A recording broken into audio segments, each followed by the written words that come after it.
Well, it rained all day again, so I'm stuck indoors working. So I'm back to my machine after about 8 days of absence. And now I'm working on a watering system. So I've got this piece of pipe, which was for a basketball net, the kind you have on your driveway that's weighted down with a sand weight so the wind is supposed to not blow it over. And I've taken a grinder and I've cut a long slit in it. And that's going to go underneath the frame. That's why I have the jack there, because I was holding it in place. And that's going to distribute the water. Maybe I'll have to cut a wider slot. I just did it with a grinding wheel, but I'll have to see how well it distributes. Then it's going to have two of these spigot valves. It's going to have two of these ball valves underneath to feed it from both sides. I've already made the fuel cap, or the water cap. It's really hard to find the caps anymore that you screw on to plumbing fixtures, like thick pipe, so people must make bombs out of them. So I had to use a lawnmower cup, like a Tecumseh starter cup, to make a cap so you can get some grip on it when you're using it. Welded up all the holes on the tank. Now I'm just ready to weld the two spigots on to attach those ball valves. Okay, we've got more progress. I've been welding all day because it rained, as you can see, but things have sprouted and we popped up a beautiful weed. Look, she's pretty sweet. Anyways, let's get back to business. I left it a little bit unfinished to show you my engineering.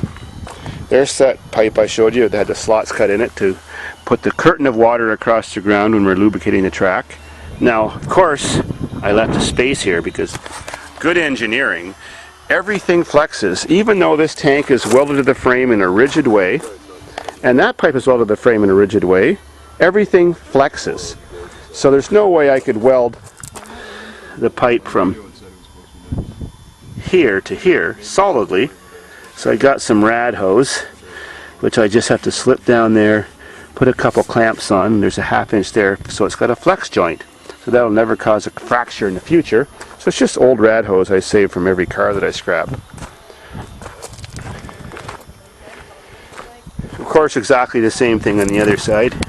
Just got to slip it down. Oh, that one's a little tighter. And the pipe is securely welded on. I got really busy with my welder today, and it's got seat belts. And they work. And these are the kind that if the vehicle jerks or moves or sways, they lock up. And even seat belts for the suicide seat. Cool. Well, it might not be a suicide seat now if there's almost no chance of dying. Well, anyways, that's what I did today because it rained all day, and now Jay's here and he's waiting for his trailer to show up tomorrow so he can join the fun. Can't wait. Join the cult! So I'm sure you're still all wondering how I'm going to fill that sucker. Well, that's pretty damn easy. This is called a transfer pump. Hadn't used it since the 90s, but I thought it used to be 5 horsepower, but I was wrong. It's a 3.5. That's good enough. And it's a 95 model. So all I do, I have all the hoses for it. I just got to find it in that sea of junk, or find them. And that's how we're going to fill this thing up. We just park it beside my pond, which is filling right now, and fire that thing up. Run the hose into the spigot I showed you that I built, and we're all set. Sweet. But I don't even think we need to lubricate the track this weekend. It rained for the last 3 days.